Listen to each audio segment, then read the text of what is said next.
Bloomberg Audio Studios. Podcasts, radio, news.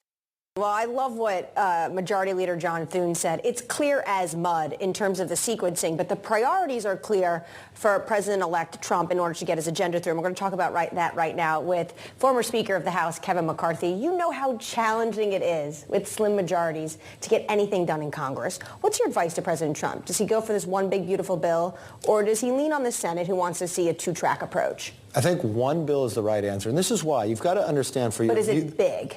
Well, this is the point. It's different, okay? This is the first time in modern history the majority in the Senate is larger than the House. So the Senate's going to have a different view. They've got 53, but they really have 54 by having the vice president. The House even has a smaller majority than it had in the last Congress. They lost seats while everybody else won. Plus, come January 20th, they're going to lose 2 more members for a time period. Those 2 Florida seats won't get filled till April 1st, and then the New York seat won't get filled till after that. So you can't take that many bites of the apple. And remember for your viewers why you're doing reconciliation. It's a special provision that allows you, if your party controls the Senate and the House, to pass in the Senate without 60 votes. But you can't write a perfect bill. So this is how the Democrats did Obamacare. It's how we did tax reform. You've got tax reform you have to get done by the end of the year. Otherwise, your taxes all go up. So the pressure is on you. If you make the bill too big and too beautiful, most in history, it collapses upon itself because it's too big. The reason why they're looking at 2 different bills, they need money now for the border. But I believe the border is a disaster. Declare it a disaster, pull money from the disaster fund. You're going to be putting more in for Californians and let you do the border right now because tax will take a little longer. The other problem they have, though, is they made a mistake. They never finished the funding from last year, and this is a disadvantage for Trump. They hurt Trump by making him worry about last year's funding now, which is due in March. Was that a fault of Speaker Johnson? I don't know whose fault it is, but they should have got the job done, okay? And they should have done the debt ceiling already. So these are 2 provisions that the Democrats could use to an advantage and slow down your agenda. So the first thing I would do, you still have time now. Finish the funding from last year and take care of the debt ceiling so President Trump could have the honeymoon or the agenda he wants to start putting forward. Because we're now they got to confirm in the Senate the new cabinet. He's got to get his people in line to start working. But President Trump knows this job already.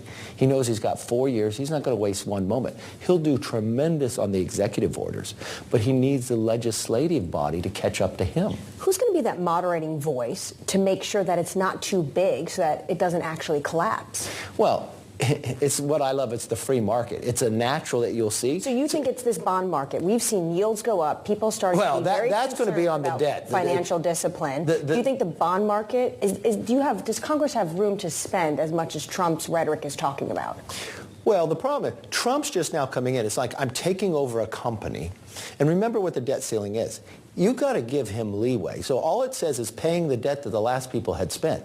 But the debt ceiling doesn't solve all these problems. The market right now is pricing in his future plans and spending. Will that be the moderating force? You're not counting in Doge, okay? And what I look to Doge, I think this is good because it gives people the opportunity. But the way to handle this, and I tried to get Biden to go for this, in 1989, the Soviet Union collapsed. And so we needed to reform our military, all designed to fight the Soviet Union. But what member was going to raise their hand and said, close my military base? Nobody, but you need to. So you created a commission, but this was the important part. You had teeth to it. If they got their work done, it got a vote in the House and the Senate with no amendments. And lo and behold, it passed. They need to do something like that for Doge. When Doge gets their work done, let them vote in the House and the Senate with no amendments, and you'll know whether you can get it. I think one of our greatest threat is our debt, okay? But we've got to do a lot of things going forward. The debt ceiling is not a part of that. You should take that out of the way, let the president be able to govern, do the job that has to be done. Are you feeling that this can potentially be done, though, in April, what Speaker Johnson's talking about, all of this? New spending, reconciliation, and a disaster?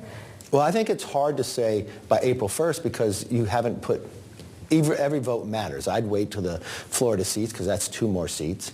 You can't get tax done that fast because remember, they're going to do something about salt. They're going to do something about tax on tips. That costs money, so how are you going to pay for it? But you've got to start working on the border, so take that money from disaster and do the executive orders. Get that done. You want to do something on energy. But if you put the debt ceiling to reconciliation... Which is what people are talking about. That won't work, and this is why. Because there are members in the Republican Party that will never vote for it, and you have no votes to spare. The House Freedom Caucus. Yeah, so you should... Who wins that fight, Trump or the House Freedom Caucus? Well, no. Trump will always win. House Freedom Caucus loses from that perspective because the House Freedom Caucus is then saying to the American public, your taxes are going to go up.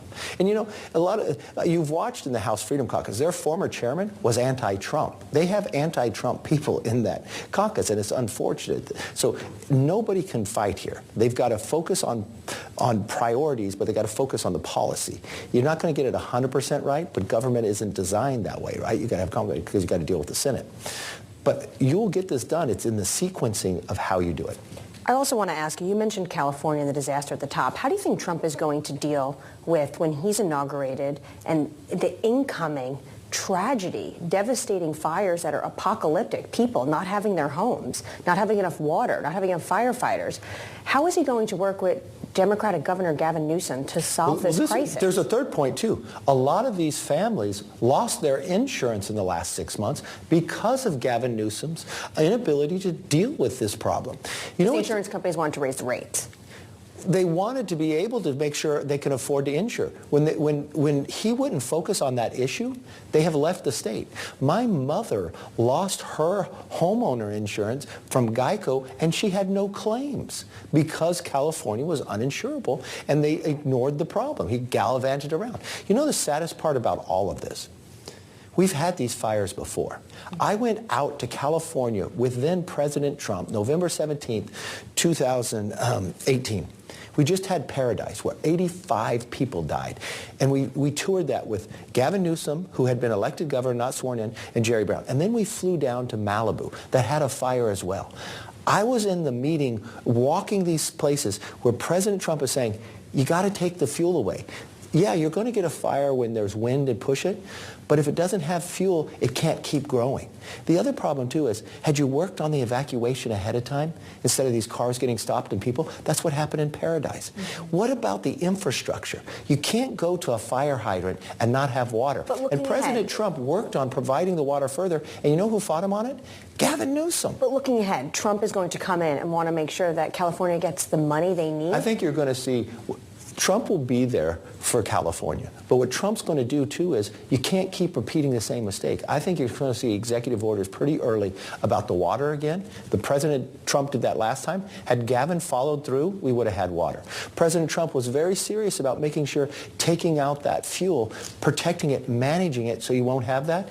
You're going to see him double down even harder on this. But California, the state, they've got to change their behavior. And I think what President Trump will do is put the mechanism is where Gavin cannot make this mistake again. Since you left Congress, I know you've been focused on AI. I just want to end on this, but you've also become an informal advisor to President-elect Trump. You were at Mar-a-Lago just last week. Do you see yourself going into government, or do you like being that call on the outside? Look, I served for a long time. I want to utilize the knowledge I have from being Speaker and everything else, and also on the outside, that Congress starts looking at the issues the next 50, 60 years. I mean, if Congress is looking back to do the funding from last year, we're losing the battle for the next century.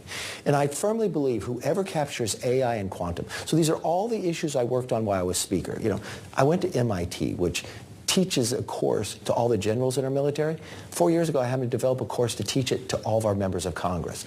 The China Select Committee, right? The AI Committee. So whoever captures AI and quantum has the advantage. But if you want to capture AI and quantum, you've got to get the energy policy right. Otherwise, it'll never happen. Yeah, the data centers. So what I'm doing in the Alpha Institute is literally just policy, showing a roadmap for the policymakers to solve those problems. Just continue what I did while I was working there to help the policymakers and America succeed and be successful. Former Speaker of the House, Kevin McCarthy, thank you so much for your time.